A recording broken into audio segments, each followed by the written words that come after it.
আসসালামু আলাইকুম প্রিয় শিক্ষার্থী, তোমাদের সাথে যুক্ত আছি আমি এরশাদ স্যার।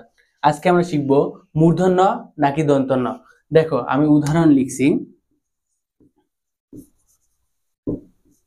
অপরাহ্ন,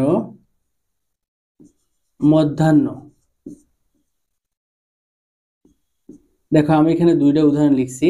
তার আগে তোমাদের বলে রাখি, তোমরা যদি কোথাও পড়ো, পড়া, পরি, নির এবং অপপূর্ব, কোথাও যদি পুরোপরা পরিণীর অপপূর্ব খুঁজে পাও, তাহলে তোমরা সেখানে মূর্ধন্য অ্যান্সার করবা। মূর্ধন্য মূর্ধন্য তোমরা যদি কোথাও পুরোপরা পরিণীর অপপূর্ব খুঁজে পাও, তাহলে মূর্ধন্য অ্যান্সার করবা। দেখো এখানে অপরাহ্নে অপ আছে, অপরাহ্নে কি আছে? অপ আছে। আমি বলছি কোথাও পুরোপরা পরিণীর অপপূর্ব খুঁজে পেলে সেখানে মূর্ধন্য।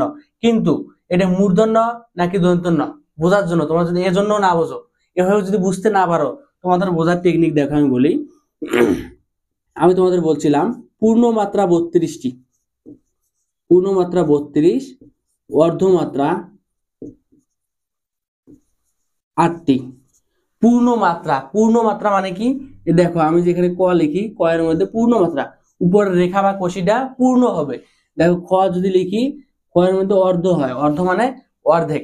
তোমরা দেখো আমাদের সমাজে ধনীরা, যাদের প্রভাব বেশি, পাওয়ার বেশি, তারা উপরে থাকে, উপরে শ্রেণীতে থাকে।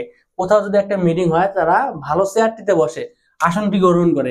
দেখো ঠিক তেমনই আমাদের দন্তন্য, দন্তন্য আছে কি? পূর্ণ মাত্রা আছে। দেখো দন্তন্যর আছে পূর্ণ মাত্রা আর মূর্ধন্যর অর্ধমাত্রা। পূর্ণ মানে ফুল পাওয়ার আছে, এর আছে ফুল পাওয়ার, একদম ফুল পাওয়ার। এই ফুল পাওয়ার থাকার কারণে সর্বদাই দন্তন্য উপরে হবে।